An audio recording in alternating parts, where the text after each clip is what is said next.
Saya sedikit aja tentang kerajaan kuno. Jadi seorang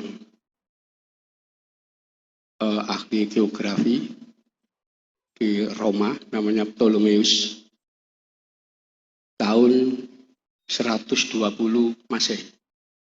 Itu dia membuat sebuah buku yang berisi laporan perjalanan ke Seros Patamos, yaitu Sungai Sutra lewat laut.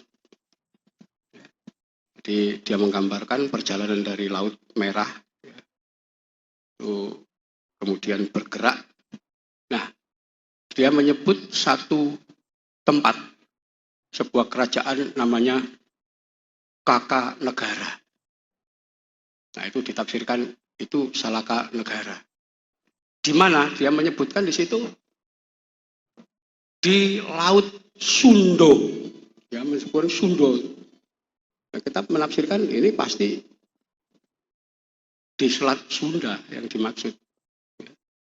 Dan kemudian dia bergerak terus, itu nama-nama yang ada di Sumatera dan kemudian ada yang di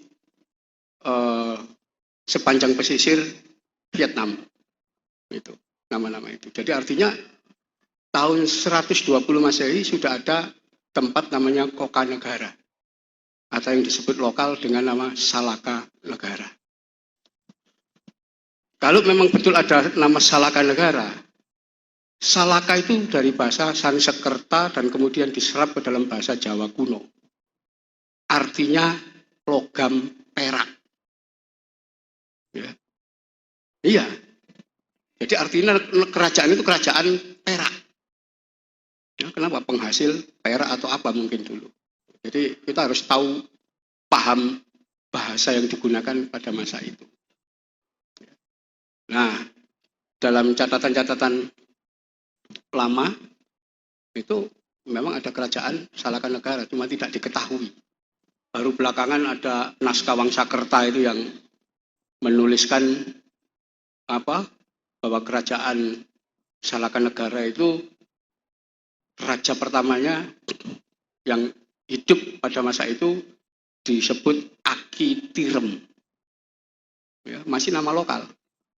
Dia punya menantu namanya Dewa Warman. Ini pelarian dari India kemudian dinikahkan dengan anaknya, dan Dewa Warman itulah yang berkuasa menggantikan Aki Tirem. Jadi ini cerita berikutnya, tapi sumbernya belum bisa dikonfirmasi dari kalangan arkeolog. Karena arkeologi itu jelimet dalam menetapkan suatu hal, harus ada artefaknya, ya, bukti-bukti material. Kalau tidak ada bukti material, nggak bisa. Jadi karena itu saya berkeyakinan di Nusantara, di daerah Sunda, sudah ada kerajaan yang namanya Salaka Negara. Kenapa? Ini catatan Ptolemeus yang hidup tahun 120 Masehi. Nah, di dalam cerita-cerita lama, di Jawa juga sudah ada kerajaan waktu itu. Ya. Dalam legenda cerita Dewata Cengkar. Lepas kerajaan itu ada atau tidak, menandai lahirnya kalender Jawa yang dimulai tahun 78 Masehi. Sekarang kalender Jawa itu usianya 1948. Selisih 78 tahun dengan kalender Masehi. Artinya itu mulai ada pengaruh dari luar masuk di sini dan terbentuklah produk yang namanya sistem kalender.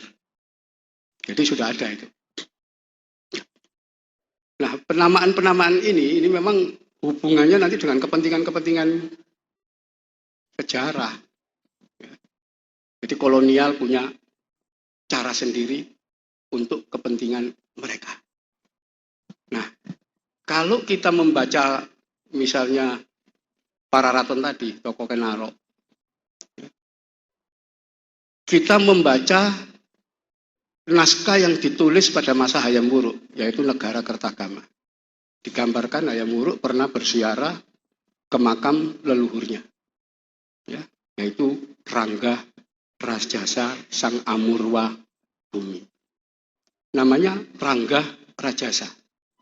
Nah, Rangga Rajasa ini, Rangga itu bahasa Jawa kuno, artinya kijang. Artinya orang ini pasti bangsawan, karena di Jawa itu zaman kuno, kalau orang menggunakan nama binatang itu harus bangsawan. Kalau bukan bangsawan tidak diperbolehkan menggunakan nama binatang.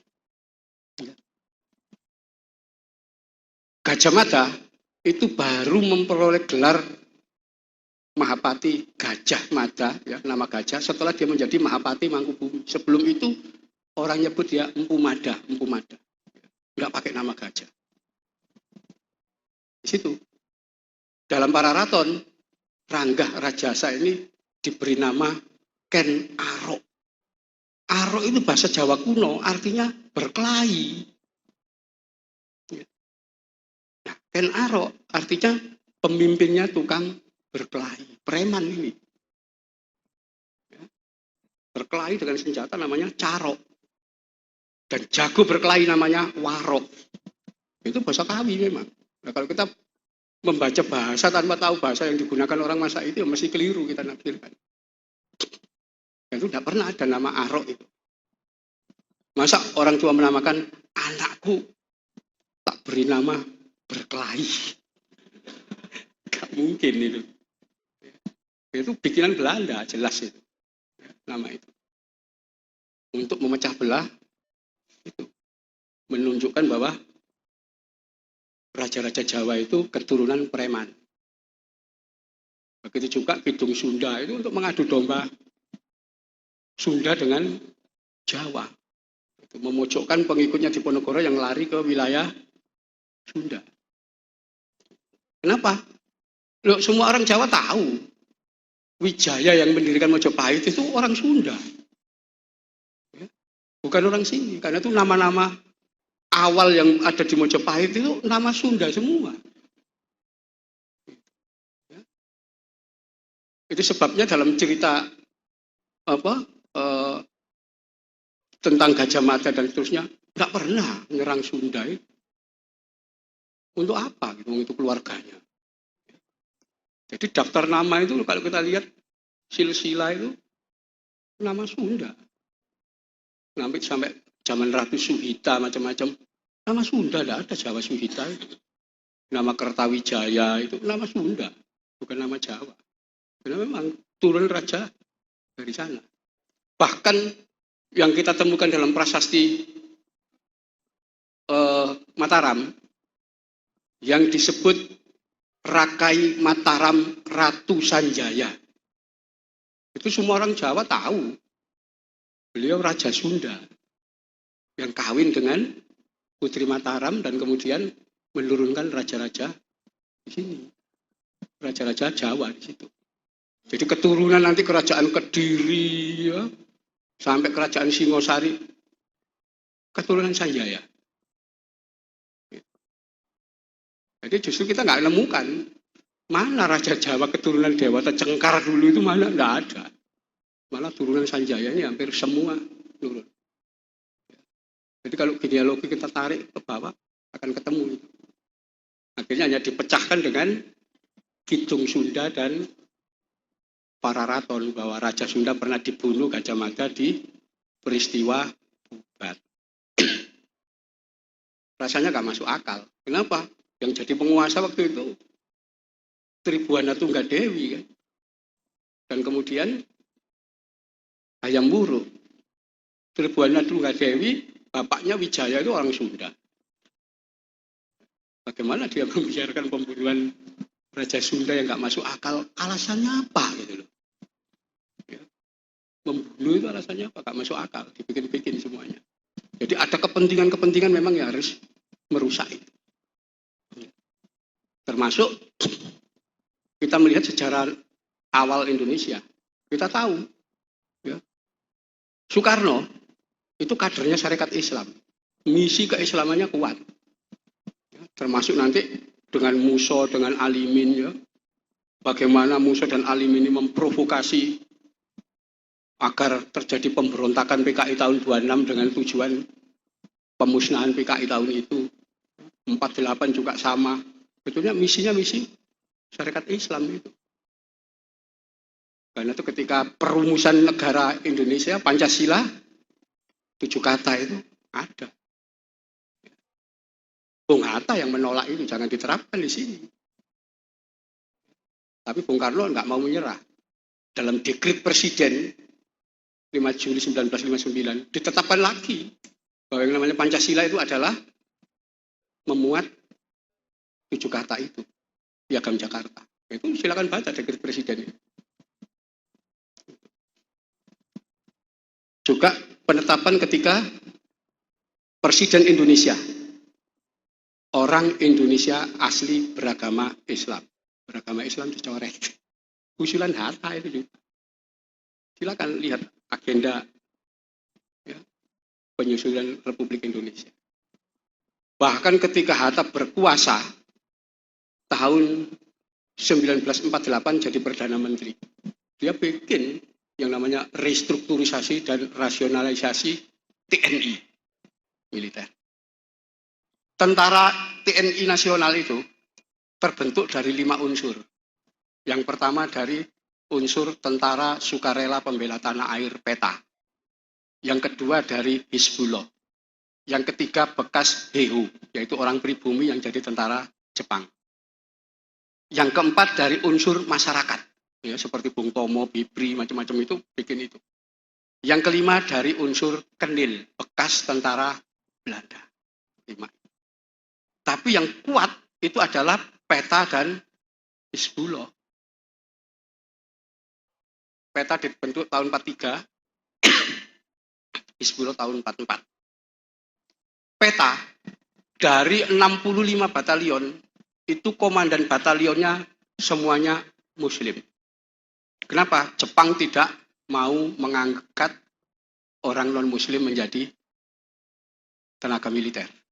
Kenapa dia menganggap non-Muslim pasti sekutunya Belanda.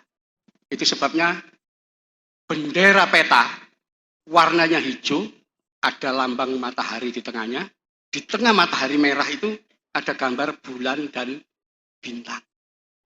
Saya punya dokumennya, bagaimana pendidikan perwira PETA itu ya, makan aja harus disiplin bareng.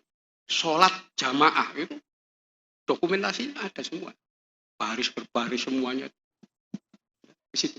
Nah, dari 65 batalion komandan itu, 20 batalion komandannya kiai. Di Malang itu komandan batalion Daidang 4 itu Kiai Iskandar Sulaiman. Ketua Surya NU Malang. Yuk, fakta ini. Ya, catatan dari PETA. Ya, di situ. Pekalongan Kiai Duryatman, Ketua Surya NU. Ya, itu dari ada 20 nama itu semua. Di Banten itu apa?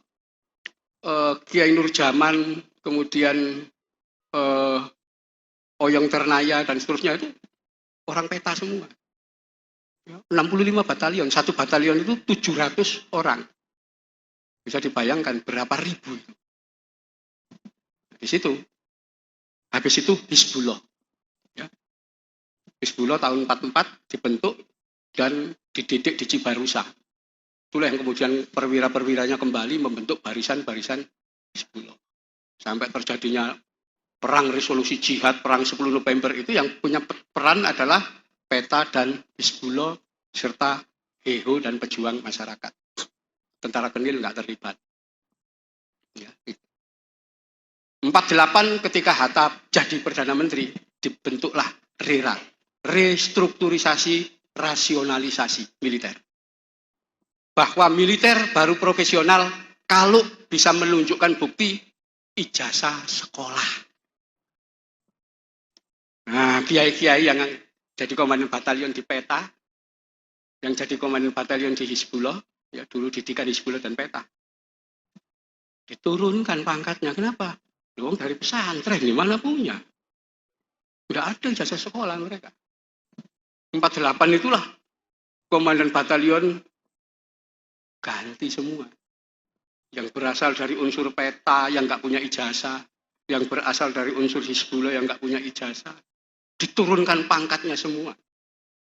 Mayor, kapten, kapten, letnan, letnan, sersan, sersan, kopral, kopral, prajurit 1, prajurit 2, prajurit 2 diturunkan hansip.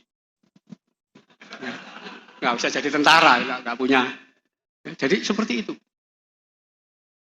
Itu sejarah, nggak boleh kita lupakan. Disitulah. Jabatan kosong komandan-komandan batalion, komandan kompi, dan seterusnya, diisi oleh orang-orang bekas Kenil. Itu nanti kita lihat, tokoh-tokoh Kenil. Ya, dalam sejarah Indonesia akan kita lihat. Termasuk nanti terjadi pemberontakan PKI tahun 48. Itu tokoh-tokoh komandan lapangan itu. Orang Kenil semua itu. Tentara Kenil. Nanti terjadi pemberontakan PRRI Permesta. Orang Kenil semua. Ya. Dan puncaknya 65. Semua yang dari unsur peta, ya, dari unsur Seinendan, yang pokoknya ada kaitannya dengan didikan-didikan Jepang itu, Hizbullah dihabisi. Ya. Nanti silakan dibuka aja sejarahnya pahlawan revolusi yang meninggal. Siapa beliau-beliau itu? Ya mesti orang peta, orang Seinendan, dari jarisan-jarisan itu. Yang naik ke atas, orang Kenil semua. Jadi itu kepentingan dibalik penulisan sejarah. Di situ habis sudah pengaruh Islam itu habis di situ. Nanti sisa-sisa yang disingkirkan semua. Seolah-olah umat Islam tidak punya peran dalam pembentukan TNI. Ini sejarah gimana bisa seperti itu? Saya pernah wawancara dengan Mayor Jenderal Yonosewoyo. Rumahnya di Jakarta sini, dulu wawancara saya di dekat Kuningan itu. Beliau cerita, saya tahun 45, pangkat saya Mayor Jenderal. Ya. Karena beliau cucunya Mangkunegoro ke-6, pangkatnya Mayor Jenderal. Dan saya sebagai Kepala Staf Operasional Pertempuran 10 November. Tapi karena saya orang peta, saya pensiun tahun 80, tetap Mayor Jenderal. Nggak naik satu tingkat pun. Kenapa? Peta. Orang-orang dari Hizbullah juga begitu. Tidak pernah dinaikkan pangkatnya selama Orde Baru. Kenapa? Ya dari Hizbullah. Yang naik pangkat dari Kenil semua. Itu fakta sejarah yang harus kita lihat. Oh, seperti ini lah. Itu yang kita luput selalu. Dan itu memang bikinan Belanda semua. Karena itu ada kepentingan di balik itu. Nah, ini yang harus kita mulai bongkar-bongkar lagi.